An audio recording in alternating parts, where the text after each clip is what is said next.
சீக்கிரம் மாறனாதா, சீக்கிரம் மாறும். ஆண்டவரும் உலக ரட்சகருமாய் இருக்கிற இயேசு கிறிஸ்து நாமத்தினாலே காலை மன்னா நேயர்களாகி உங்களை இந்த நாளில் சந்திப்பதிலே அடிமை மிக்க மகிழ்ச்சி அடைகிறேன். ஆண்டவர் இயேசு சொல்லியபடியே அவர் உங்களை இப்பொழுது இருக்கிறதை பார்க்கிலும் 1000 மடங்கு பெருகும்படி அவர் உங்களை ஆசீர்வதிப்பார். ஆமென். கர்த்தருக்கு ஸ்தோத்திரம். இந்த 2045வது காலை மன்னா நிகழ்ச்சிக்கு உங்களை அழைத்து செல்ல விரும்புகிறேன். அதற்கு முன்பதாக மிக முக்கியமான ஒரு காரியத்திற்காக ஜெபிக்க வேண்டும். அது என்ன காரியம் என்று பார்க்கும்போது, சபைக்கு வெளியே இருக்கிறதான முதியோர்களுக்காக நாம் ஜெபிக்கணும். அநேக வயது சென்றவர்கள் சபைக்கு வெளியே மனம் திரும்பாம இருப்பாங்க. அவருடைய ரட்சிப்புக்காக நாம் ஜெபம் பண்ணுவோம். ஆண்டவர் அவரை உள்ளே கொண்டு வருவாராக. ஸ்தோத்திரம். இந்த 2045வது காலை மன்னா நிகழ்ச்சியில நான் உங்களுக்கு ஒரு வார்த்தையை தீர்க்கதரிசனமா சொல்ல விரும்புகிறேன். அது என்ன வார்த்தை என்று பார்க்கும்போது, தீமையை வெறுத்து விடுங்கள். இதுதான் ஒரு தீர்க்கதரிசன வார்த்தை. இந்த ஆசீர்வாதமான காலவேளையில ஆண்டவர் இயேசு உங்களை ஆசீர்வதித்து உங்களை உயர்த்த வேண்டும் என்று சொன்னால் நீங்கள் தீமையை வெறுத்து விட வேண்டும். நான் வசனம் வாசிக்க கவனமா கேளுங்க. சங்கீதம் 97ஆம் அதிகாரத்துல 10ஆம் வசனம் சொல்லப்பட்டிருக்கிறது, கர்த்தரில் அன்பு கூறுகிறவர்களே தீமையை வெறுத்து விடுங்கள். யார் ஆண்டவர் சொல்றாருன்னா, நம்ம யாரெல்லாம் ஆண்டவருக்கு பிள்ளைகளா இருக்கிறோமோ, யாரு ஆண்டவர் மேல அன்பு கூறுகிறோமோ நமக்குத்தான் கர்த்தர் சொல்லுகிறாரு. என்ன சொல்றாருன்னு பார்க்கும்போது, கர்த்தரில் அன்பு கூறுகிறவர்களே தீமையை வெறுத்து விடுங்கள். ஆண்டவருடைய பிள்ளைகளாகிய நீங்கள் யாருக்கும் எந்த தீமை செய்யக்கூடாது. நம்ம செய்யறது ஒரே ஒரு காரியம், நன்மையை மாத்திரம்தான் செய்வதை தவிர தீமையான எந்த காரியத்தையும் நானும் நீங்களும் செய்யவே கூடாது. அல்லேலூயா. அதான் வேதம் தெளிவாக சொல்லியிருக்கிறது, கர்த்தரில் அன்பு கூறுகிறவர்களே. அப்ப யாரெல்லாம் இயேசப்பா மேல அன்பா இருக்கிறோமோ, யாரெல்லாம் அன்பு கூறுகிறோமோ அவர்கள்லாம் தீமையை வெறுத்து விடணும். நான் ஆண்டவர்ல அன்பு கூறுகிறேன், ஆண்டவரை ஆராதிக்கிறேன், நான் ஆண்டவர் சமூகத்துல ஜெபம் பண்றேன், இத்தனை நாளுக்கு உபவாசம் பண்றேன் அப்படிலாம் சொல்லி அன்பு கூர்ந்துட்டு நம்ம தீமையை வெறுக்கிறோம்னு வச்சுங்களேன், அதனால நமக்கு எந்த நன்மை கிடையாது. ஆகினால தெளிவாக சொல்லப்பட்டிருக்கிறது, கர்த்தரில் அன்பு கூறுகிறவர்களே தீமையை வெறுத்து விடுங்க. நீங்க யாருக்கும் தீமை செய்யாதீங்க, யாருக்கும் தீமை செய்யாதீங்க. உங்க எதிரிக்கு கூட நீங்க தீமை செய்யாதீங்க. அவன் நமக்கு தீமை செய்யட்டும், நம்ம என்ன செய்யணும்? நம்ம யாரு? நம்ம கர்த்தரை அன்பு கூறுகிறவங்க. இப்போ இயேசுநாதரை அன்பு செலுத்துறோம் அப்படின்னா அவர் நன்மை செய்யத்தான் வந்திருந்தார். அதே போலதான் நம்ம தீமையே செய்ய வேண்டாங்க, நம்ம நன்மையை மாத்திரம் செய்வோம்.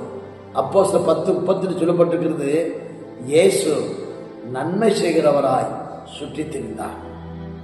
அப்போ அவருடைய பிள்ளைகளாகிய நம்ம எல்லாருக்கும் நன்மைதான் செய்ய தவிர தீமையை வெறுத்துறோம். தீமையை வெறுத்து விடுங்க. அதான் போட்டிருக்கிறது, கர்த்தரில் அன்பு கூறுகிறவர்களே தீமையை வெறுத்து விடுங்கள். அவர் தம்முடைய பசுத்தவான்களை ஆத்துமாக்களை காப்பாற்றி துன்மார்க்கின் கைக்கு அவர்களை தப்புவிக்கிறார். நீங்க தீமையை வெறுத்துட்டீங்க அப்படின்னா அவர் உங்களை நிச்சயவார், உங்க ஆத்துமாக்களை காப்பாற்றுவார், உங்களை தப்புவிப்பார். நீங்க ஒரு பெரிய ஆபத்துல நீங்க தீமையை செஞ்சு ஒரு பெரிய ஆபத்துல மாட்டுவதை ஆண்டவர் விரும்பல, அதற்கு உங்களை தப்புவிக்க விரும்புகிறார். அது என்னன்னு பார்க்கும்போது தீமையை வெறுத்துருங்க. உங்களை வேலை பார்க்கறவங்க உங்களுக்கு விரும்ப தீமை செய்யறாங்களா, நீங்க தீமை செய்யாதீங்க. உங்களை படிக்கிறவங்க உங்களுக்கு தீமை செய்யறாங்களா, நீங்க தீமை செய்யாதீங்க. உங்க கணவர மனைவிய பெற்றோர பிள்ளைகளோ உங்களுக்கு தீமை செய்யறாங்களா, நீங்க தீமையை வெறுத்துருங்க. நீங்க நன்மை மாத்திரம் செய்யுங்க. அது மாத்திரம் வேலை செய்யற இடத்துல உங்களுக்கு தீமை செய்யறாங்களா, நீங்க நன்மை செய்யுங்க. தீமையை வெறுத்துருங்க. இல்ல நான் தீமைக்கு தீமை செய்வேன் என்று சொல்லாத, தீமை செய்யவே கூடாதுங்க. ஆண்டவர் இயேசு எங்கேயுமே யாருக்கும் தீமை செய்யல. ஆண்டவருக்கு தீமை செஞ்சாங்க, ஆனா ஆண்டவர் யாருக்கும் தீமை செய்யல. அதான் சொல்றாரு, என் மேல அன்பு கூறுகிறவர்களே நீங்க என்ன செய்யுங்க, தீமையை வெறுத்துருங்க. அல்லேலூயா. ஒருவேளை உங்க பக்கத்து வீட்டுக்காரங்க உங்களுக்கு தீமை செய்யலாம், உள்ள எதிர்த்து வீட்டுக்காரங்க தீமை செய்யலாம், சபைக்கு இருக்கிற சக விசுவாசி நமக்கு தீமை செய்யலாம். ஒருவேளை நிறைய காரியங்கள் இருக்கிறது, இதுல அநேகர் நமக்கு தீமை செய்யலாம். ஆனா நம்ம என்ன செய்யக்கூடாது, யாருக்கும் தீமையை செய்ய வேண்டாம், தீமையை வெறுத்து விடுங்கள். அல்லேலூயா. ஆண்டவர் இயேசு வாழ்ந்தாலும் தீமையை வெறுத்தாருங்க. நம்மளும் ஆண்டவருடைய பிள்ளைகளா இருப்பதனால, அவர் மேல அன்பு வைத்திருக்கிறதுனால, அன்பு கூறுகிறபடியால் தீமையை வெறுத்து விட வேண்டும். அல்லேலூயா. தீமையை வெறுத்து விட்டு நம்மளால் முடிந்த வரைக்கும் பிறருக்கு நன்மை செய்வோம். நன்மை செய்யும் போது நாம் ஆண்டவருடைய இன்னும் ஆண்டவர் சந்தோஷப்படுவார். அது சொல்லப்பட்டிருக்கிறது, ஞானம் உள்ள மகன் தகப்பனை சந்தோஷப்படுத்துகிறார். நம்மளால் ஞானம் உள்ளவர்களாகி தீமையை வெறுக்கணுங்க. உண்மையாகவே ஒரு மனிதன் ஆண்டவர் மேல அன்பு கூறுவான்னு வச்சுங்களேன், அவன் தீமை செய்ய மாட்டான். இந்த காரியத்தை செஞ்சா தீமைன்னு சொல்லி தெரியுது, மதுபானம் பண்ணினா தீமைன்னு சொல்லி தெரியுது, பிறருக்கு விரோதமா தீங்கு செய்வது தீமைன்னு சொல்லி தெரியுது, பிறருக்கு விரோதமாக நாம் வேறமா இந்த வார்த்தைகளா சொல்லி அவன் நிந்திப்பது அது தீமை சொல்லி தெரியுது. தெரிந்திருந்தும் நம்ம செய்யக்கூடாது. தீமையை வெறுத்துரும். தீமையை வெறுத்து பாருங்க, உங்களுக்கு ஆசீர்வாதம் தானா வருங்க. கர்த்தரில் அன்பு கூறுகிறவர்களே தீமையை வெறுத்து விடுங்கள். ஆண்டவர் இயேசு 1000 மடங்கு உயர்த்துவார். சரியா? தீமையை வெறுத்துடலாமா? வெறுத்துருங்க. ஜெபம்.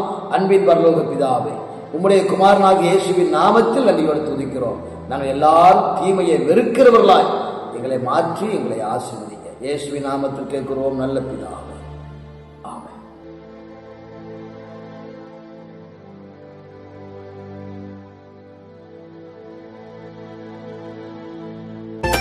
எஜமானன் நீங்க தானே, என் எஜமானன் நீங்க தானே.